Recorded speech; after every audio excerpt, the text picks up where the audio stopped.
Imagine standing at the edge of a vast, unseen ocean. Its currents invisible to the eye but palpable to the soul. Its tides shifting not with the moon's pull alone, but with the whispers of intention, the rhythms of breath, the silent songs of the body's own electric hum. This ocean is the living fabric of energy that binds all things, a shimmering web of connection that ancient traditions have named prana, chi, mana, or simply life force. To step into energy healing is to dip your fingers into these waters, to learn their language, to feel their pulse as your own. It is an awakening to the truth that you are not merely a passenger in the universe, but a participant, a co-creator, a weaver of the unseen threads that shape reality. Energy healing is both an art and a science, a practice as old as human consciousness, yet as immediate as the next breath you take. It is the recognition that the body is not just flesh and bone, but a luminous field of vibrating intelligence, that emotions are not just fleeting sensations but currents in a deeper river, and that thoughts are not just ephemeral sparks, but sculptors of the unseen. To manipulate energy is not to wield some esoteric power reserved for the mystics of old. It is to remember a birthright, to reclaim an intimacy with the forces that animate existence itself. Consider for a moment the way light bends through a prism, fracturing into colors unseen until the moment of refraction. In much the same way, the energy that flows through you is a spectrum, sometimes visible in the flush of vitality, the warmth of a touch, the sudden clarity of a healed wound, but often moving in wavelengths just beyond ordinary perception. Energy healing is the art of adjusting that prism, of aligning yourself with frequencies that restore, protect, and elevate. It is the quiet realization that pain is not always a sentence, but sometimes a signal, that illness is not always an invader, but sometimes a teacher, and that healing is not always about fixing what is broken, but about remembering what was never truly fragmented to begin with. Yet, for all its cosmic grandeur, energy healing begins in the simplest of gestures, a hand resting gently on the heart, a breath drawn with intention, a moment of stillness where the mind's chatter fades and the body's wisdom speaks. It is both a return and an arrival, a return to the intuitive knowing that hums in the blood of every living thing, and an arrival at a new frontier of self-mastery where the boundaries between healer and healed, giver and receiver, begin to dissolve. This journey does not demand that you abandon logic or skepticism.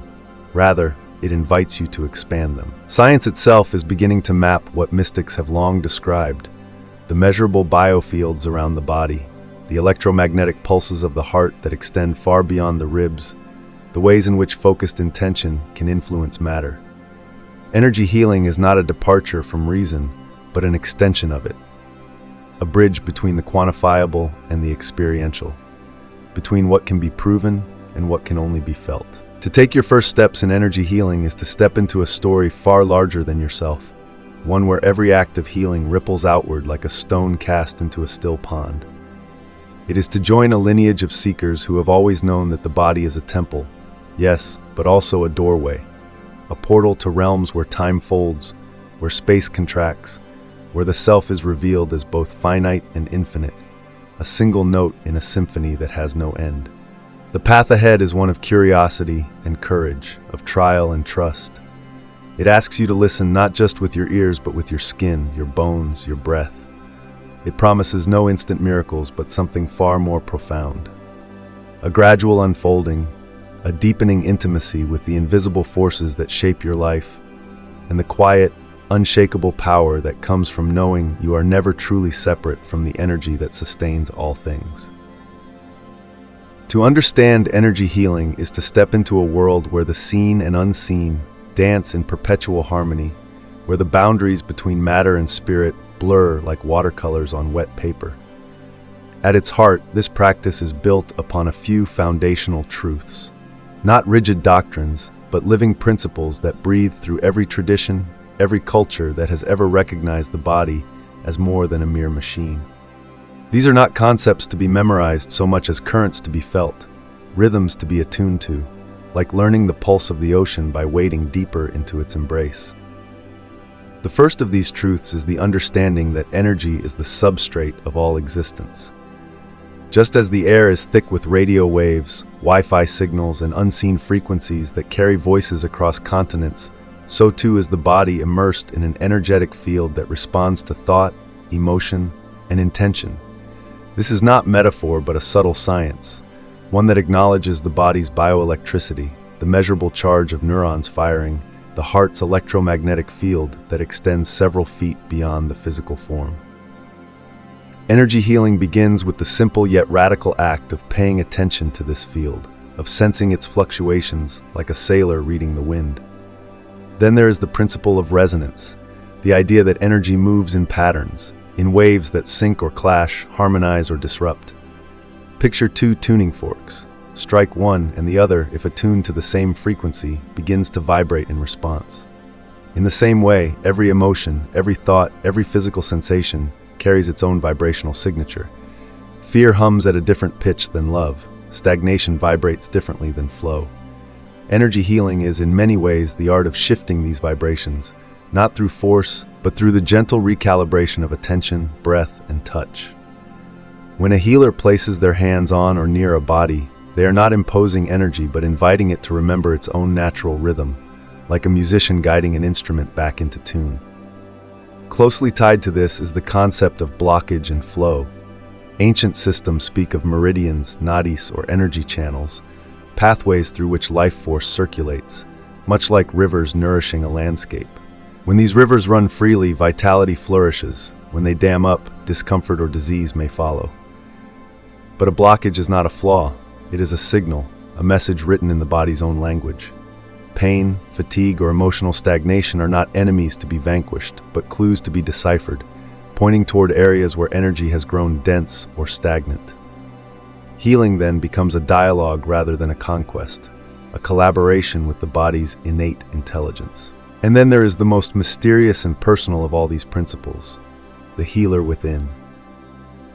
Energy healing is not a one-way transaction, not a matter of fixing or sending energy like a package in the mail. It is an awakening to the truth that every being possesses an inherent capacity to self-regulate, to restore balance, to draw upon the limitless well of universal energy. This is not a mystical abstraction, but a practical reality. Anyone who has ever soothed a headache with their own hands, or felt a knot of tension dissolve under mindful breath, has already glimpsed this ability. The role of a healer, whether working on oneself or another, is not to impose will but to facilitate remembrance, to create the conditions under which the body's wisdom can reassert itself. Underlying all of this is the recognition of interconnectedness, the visceral knowing that no one exists in isolation. Just as a single cell in the body affects the whole, so too does the energy of one being ripple into the collective field. This is why many traditions speak of healing as a sacred act, not just for the individual, but for the web of life itself. To clear one's own energy is to send a ripple of clarity outward. To restore balance within is to contribute, in some small but essential way, to the balance of the world. These themes are not steps in a manual, but facets of a single gem, each reflecting the others. To work with energy is to dance with paradox. It requires both focus and surrender, both knowledge and humility, both the precision of a scientist and the openness of a poet. It is a practice that thrives in the space between effort and allowance, between the tangible and the ineffable. There is an old tale told in many traditions about a village built atop an underground river. The villagers went about their days unaware of the vibrant currents flowing beneath their feet, until one night a great storm cracked open the earth, revealing the rushing waters below. Some recoiled in fear, scrambling to patch the fissure. But a curious child approached, dipped her hand into the cool stream, and suddenly remembered what her ancestors had always known. This water was alive. It carried whispers from distant mountains, songs from deep caverns, the very pulse of the land itself. From that day forward, the villagers learned to listen to the river, to drink from it, to let its rhythms guide their planting and healing. They became keepers of the flow. This story is not merely about discovery, but remembrance. Like those villagers, we often walk atop hidden currents, the subtle energies that animate our bodies, our emotions, our very thoughts. Energy healing at its core is the art of sensing these waters, of learning their tides, and ultimately of becoming a conscious participant in their dance. Consider another metaphor, the human energy field as a great tree. Its roots dig deep into the dark, fertile soil of the unconscious, the realm of instinct, memory, and ancestral wisdom. Its trunk rises through the physical body, where energy condenses into flesh and bone. Its branches reach skyward, interacting with the invisible winds of thought, inspiration, and connection. When we work with energy healing, we are tending this entire tree, not just pruning diseased leaves, symptoms, but nourishing the whole system. A healer might begin by stabilizing the roots, grounding, clearing debris from the trunk, releasing blockages, or helping the branches sway more freely, expanding awareness. The tree reminds us that true healing happens across all levels simultaneously, seen and unseen. There is profound symbolism, too, in the image of the wounded healer. The archetype found in myths from Chiron the centaur to the shaman who first heals their own brokenness. These stories reveal a counterintuitive truth, that our wounds often become our most sensitive instruments for healing others. Like clay vessels with hairline cracks that allow light to shine through in unexpected patterns, our healed fractures become maps for navigating others' pain. This is why energy healing cannot be reduced to technique alone. It requires the alchemy of personal transformation. The healer's own journey through darkness becomes a torch for those who follow. The spiral is yet another potent symbol in this work. Unlike a linear path that moves from sickness to health in a straight arrow, energy healing often follows a spiraling rhythm, circling back to core issues at deeper levels, revisiting old wounds with new perspective, ascending while simultaneously plunging inward. A client may release a trauma physically, only to encounter its emotional echo months later, then its spiritual lesson years after that. The spiral teaches patience and honors the intelligence of this unfolding, reminding us that healing is not about erasing the past, but integrating it into greater wholeness. Perhaps the most mysterious narrative of all is the alchemical marriage, the sacred union of opposites within the energy field. In traditions from Taoism to Kabbalah, healing is depicted as the reconciliation of light and shadow, masculine and feminine, active and receptive energies. This is not about balance as stasis, but as dynamic interplay, like the way sunlight and rain together coax a seed from dormancy. In energy healing sessions, we often witness this dance. The moment when a client's guardedness softens into vulnerability, when fiery resistance melts into fluid acceptance, when the very energy that once fueled their pain becomes the fuel for their transformation.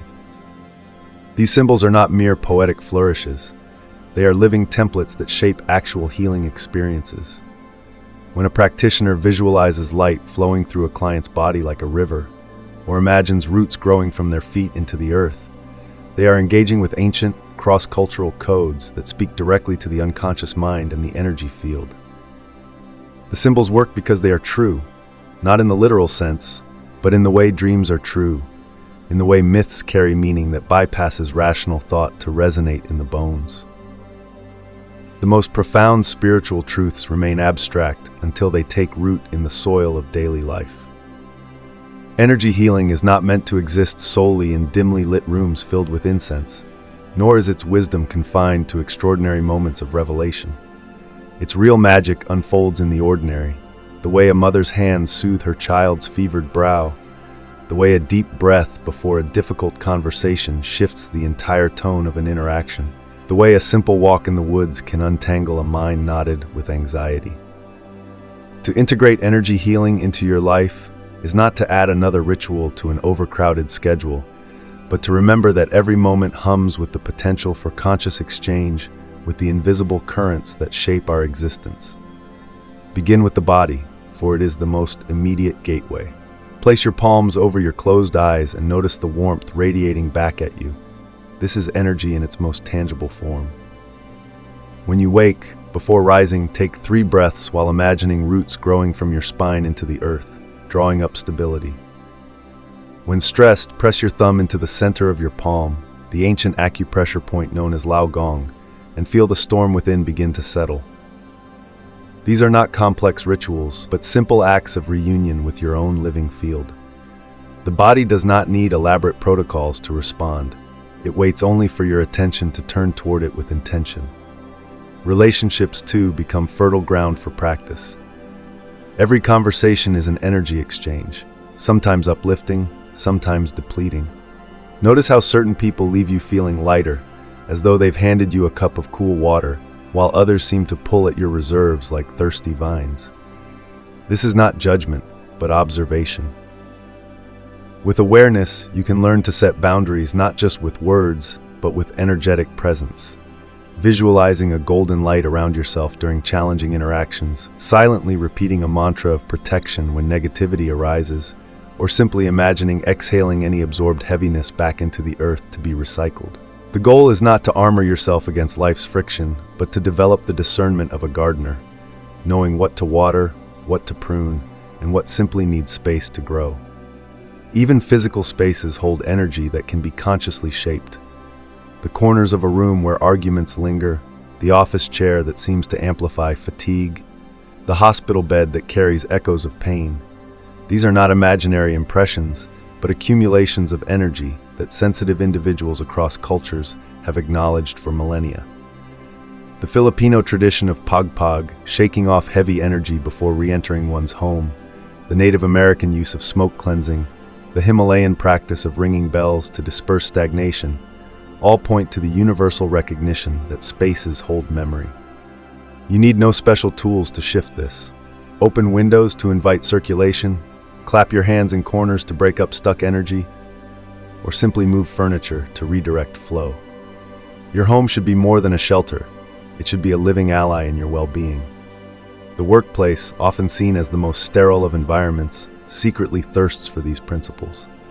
A nurse visualizing healing light flowing through her hands as she changes bandages, a teacher silently blessing rowdy students with patience before class begins, an executive pausing to ground herself before a high-stakes meeting. These are all acts of energy healing in disguise. The modern world may dismiss them as superstition, yet their effects ripple outward in measurable ways. Reduced stress responses, increased focus, improved group cohesion. When you begin your workday by imagining your desk bathed in clarifying light, or when you wash your hands after difficult encounters, water being nature's oldest energy cleanser, you are not engaging in fantasy. You are practicing the subtle arts of presence. Health crises, too, become different landscapes when approached through this lens. A cancer patient visualizing chemotherapy as liquid light targeting diseased cells, a chronic pain sufferer imagining blocked areas as dark clouds slowly dissolving with each breath, a caregiver sending pulses of strengthening energy through tired hands as they massage an ailing loved one. These are not replacements for medical treatment, but companions to it. Studies on therapeutic touch and prayer's effects on recovery rates hint at what ancient traditions knew. That intention can be a co-conspirator with biology. Even something as simple as placing your hands where it hurts and whispering, "Flow, return here," can become a radical act of collaboration with your body's wisdom. The implications ripple outward into society. Imagine prisons where guards and inmates learn basic grounding techniques to diffuse tension before it erupts. Schools where children are taught to sense and manage their energy fields as routinely as they learn to brush their teeth. Hospitals where energy hygiene is considered as fundamental as sterilization. This is not utopian fantasy. It's the logical extension of recognizing that we are not just chemical machines, but beings of vibration interacting in a sea of shared energy. The more individuals awaken to this, the more our collective structures will begin to reflect it. Yet the most personal revolution happens in quiet moments. The deep sigh that releases a decade-old grief. The spontaneous welling up of forgiveness during a traffic jam. The inexplicable certainty that arrives during a morning shower. These are the unsung milestones of energy healing in daily life. They require no certificates, no special herbs, no audience. They ask only that you show up, not as a perfect channel, but as a human being willing to participate consciously in the great, mysterious exchange of energy that constitutes aliveness. There comes a moment in every seeker's journey when the boundary between practice and practitioner begins to dissolve, when the techniques, the symbols, the careful rituals become as natural as breathing, and the realization dawns that energy healing was never something to be learned, but something to be remembered. This is the secret hidden in plain sight. You are already a conduit, already a vessel, already participating in the great dance of energy exchange with every heartbeat, every thought, every unconscious gesture. The entire universe conspires in this truth, from the mitochondria in your cells converting nutrients into usable energy, to the invisible tides of the cosmos that pull at your biofield as surely as the moon pulls the sea. What changes then is not your capacity, but your awareness. Like someone who has spent years living beside a waterfall, yet only now truly hears its music, you begin to perceive the symphony of energy that has always been playing through you. The morning sunlight streaming through your window becomes not just light, but liquid vitality you can drink in through your skin. An argument with a loved one reveals itself as clashing energy patterns seeking reconciliation. Even your shadow, the suppressed wounds, the unhealed corners of your psyche, no longer seems like an enemy to defeat, but stored energy waiting to be transmuted into fuel for your evolution. This is the transformational invitation at the heart of energy healing, to stop seeking power outside yourself and begin collaborating with the power that already flows through you. The mystics and healers of old were not supernatural beings. They were simply those who paid exquisite attention, who learned to partner with life force rather than attempt to control it. Their legacy whispers to you each time your hands instinctively reach toward pain, each time a deep breath unravels a knot of anxiety, each time you sense the shift in a room's energy when someone enters or leaves. You are being called not to worship the sacred, but to embody it, to become a living bridge between the seen and unseen worlds. Imagine your life a year from now if you truly embraced this as your daily practice, not as another self-improvement project, but as a homecoming.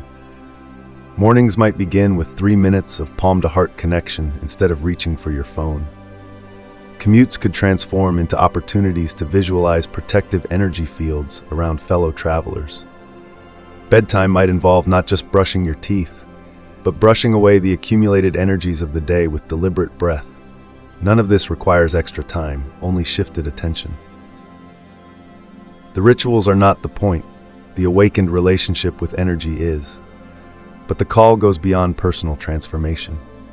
We live in a world starving for conscious energy, for people willing to be cleansers of psychic pollution, harmonizers of collective dissonance, midwives of a new paradigm where healing is not an industry, but a shared language.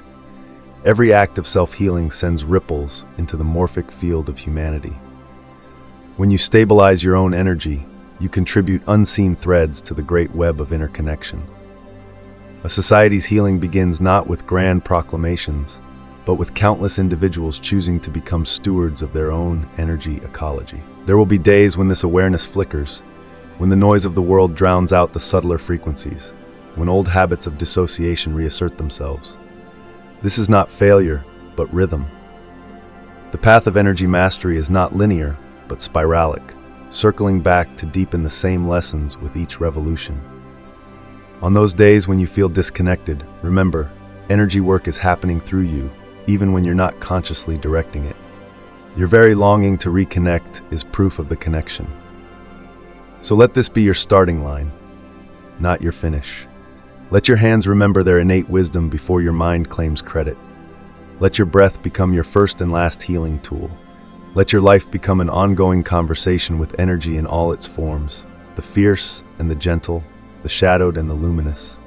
You are not here to perfect the dance, but to join it fully, messily, gloriously. The waterfall has been roaring beside you all along. When will you step under its cascade and let it cleanse you back to your original radiant blueprint? The choice whispers in the spaces between your heartbeats, waiting.